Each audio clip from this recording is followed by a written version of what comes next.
Halo, halo, kita ketemu lagi dan seperti biasa saya dan Bung Rocky, gitu. Bung Rocky, saya agak terkejut ya ketika membaca eh, berita di media begitu, katanya Menteri apa ESDM itu sudah menemukan akar penyebab persoalan ada yang bilang gitu, persoalan kemiskinan di wilayah-wilayah yang punya tambang, di provinsi yang punya tambang. Tapi ada juga menyebutkan bahwa ada anomali ini di wilayah-wilayah yang punya tambang justru miskin. Salah satunya yang disebut itu Palembang. Sorry, Sumatera Selatan. Saya tadinya udah seneng nih, cara mikirnya udah bener nih orang ESDM. Tapi ternyata kemudian mereka ini ternyata menyalahkan penambang liar yang disalahkan atau peti ya. Itu gimana tuh SDM? Itu kan bukan urusan SDM tuh yang tambang liar itu mesti kejaksaan yang beritahu tuh. Jadi SDM mau mengatakan bahwa efek dari pertambangan itu tidak spill over ke dalam masyarakat kan. Lalu dia salahkan kenapa tidak spill over karena penambangan liar itu kan lompatan logika tuh. Hmm. Kita tahu bahwa kalau penambangan itu betul-betul bermanfaat atau digunakan sepenuhnya untuk kesejahteraan, maka yang balik ke kita itu mestinya sama seperti zaman Pak Harto, 35% tuh. Hmm, hmm. Ternyata di zaman Pak Jokowi yang balik dari penggalian-penggalian ini ekstravinasi cuma 6%, artinya memang ada disparitas. Jadi hasilnya tuh dibawa kabur itu, tidak masuk ke APBN sebetulnya atau masuk ke APBN tapi tidak menghasilkan kesejahteraan, dipakai lagi buat investasi yang padat modal. Kan mestinya tambang-tambang ini milik rakyat, milik negara, dimanfaatkan untuk rakyat. Tetapi kita tahu semua konflik agraria itu basisnya adalah perebutan lahan oleh oligarki yang tidak ada hubungannya dengan tetesan kemakmuran. Itu intinya tuh.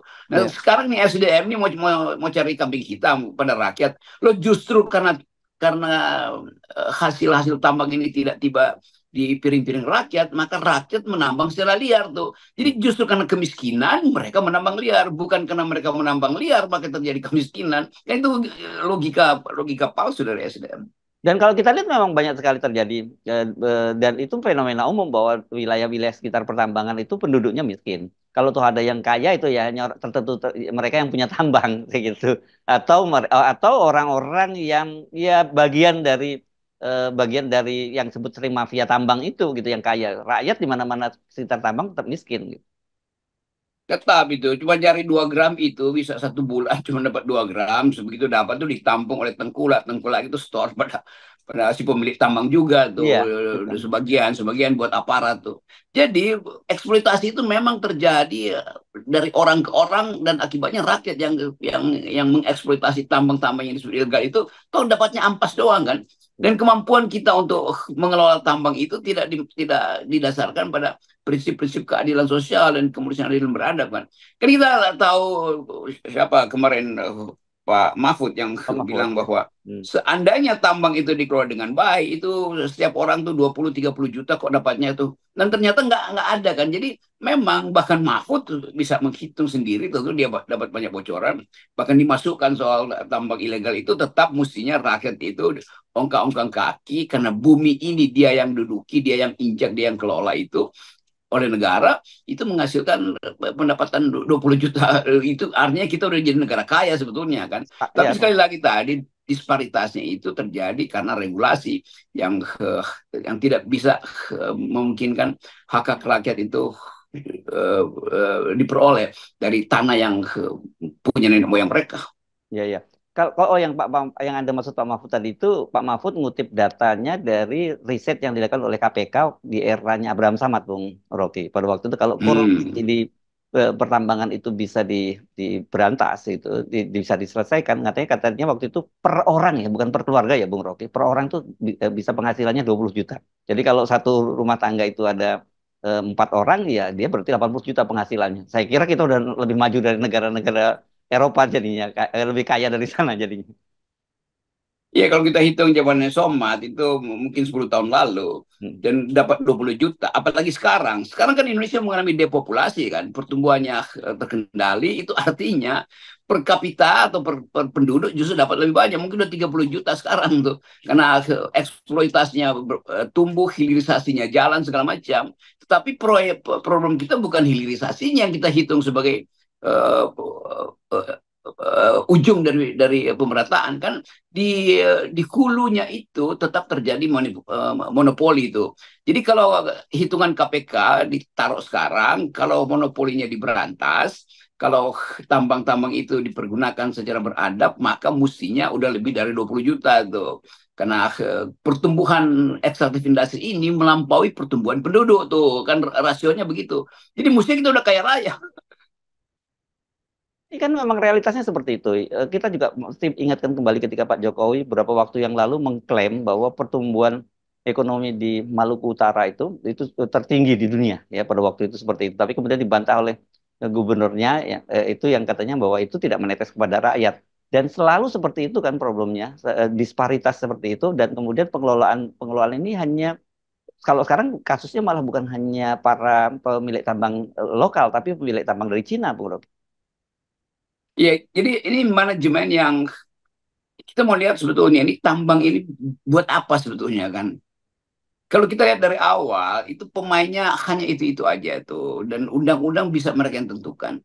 Jadi semua hal yang diucapkan oleh SDM itu hanya bisa kita percaya kalau SDM juga buka data penguasaan tambang kita tuh. Lalu diajukan ke publik ke DPR kan SDM bisa teruskan problem ini ke DPR dan mengatakan bahwa problemnya adalah disparitas penguasaan aset tambang bukan pada peti-peti ini penambangan tanpa izin ini kan mestinya SDM berkoordinasi dengan jaksa berkoordinasi dengan DPR supaya ini kasus yang merupakan ini kan kasus klasik bahwa kita kaya mineral tetapi penduduknya miskin itu yang disebut sebagai kutukan sumber daya atau Dutch disease itu kaya sumber daya tetapi tidak bisa diolah untuk kepentingan rakyat. Nah, Dutch disease itu memang masih berlaku sekarang, walaupun teknologi bisa mengatasi itu. Tapi justru dengan ada penguasaan juga secara timpang teknologi, maka yang mampu untuk di remah-remah itu ya sisa-sisa tailing yang ampas-ampas tambang-tambang itu digaruk-garuk oleh rakyat sekitar hanya untuk menutup kebutuhan mingguan mereka tuh. Jadi kelihatan betul bahwa ini negeri kaya raya atau negeri yang oportunitasnya tinggi sekali, tapi yang menguasai kaum oportunis itu.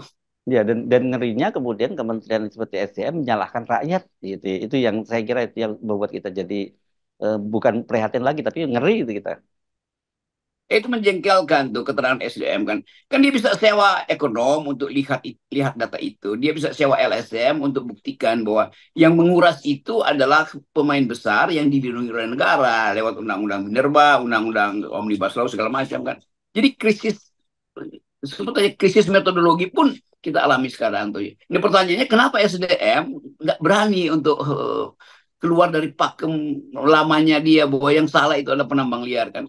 Banyak penambang liar justru yang disalahkan karena mereka dianggap bahwa tidak punya legalitas lalu dipuji-puji oleh perusahaan besar kami buatin legalitasnya tetapi kamu store ke saya ya kan itu permainan di daerah begitu jadi kelihatannya memang ini SDM juga bagian dari mafia.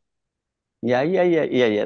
Saya kira itu nggak berlebihan penilaian semacam itu karena kita tahu kan sebenarnya banyak banyak kasus ya mereka-mereka ini kan main untuk dapat IUP-nya izin usaha pertambangan itu kan juga dari ESDM.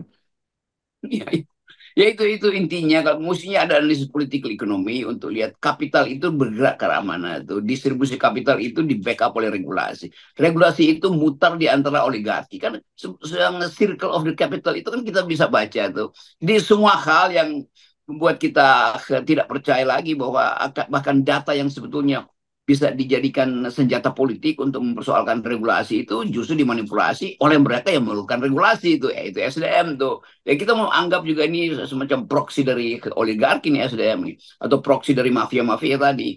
Ya, iya. Dan selalu sebenarnya persoalannya di kita itu adalah bahwa eh, satu satu disparitas ya, yang memang itu luar biasa. Kedua bahwa negara itu tidak hadir untuk mengelola seperti bagaimana amanat Hmm. konstitusi bahwa semua sumber daya kekayaan alam itu untuk mensejahterakan rakyatnya.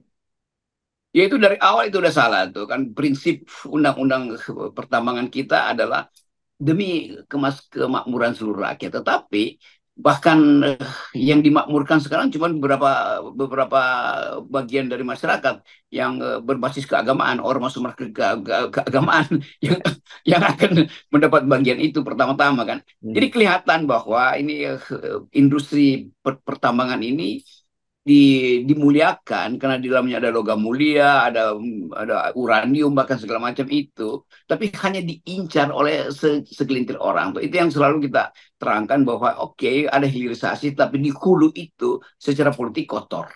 Yes, oke, baik. Terima kasih, Bung Rocky. Ya, kita nolkan semuanya. Nol kan Yes. semua niat jahat. Terima kasih, Bung Rocky.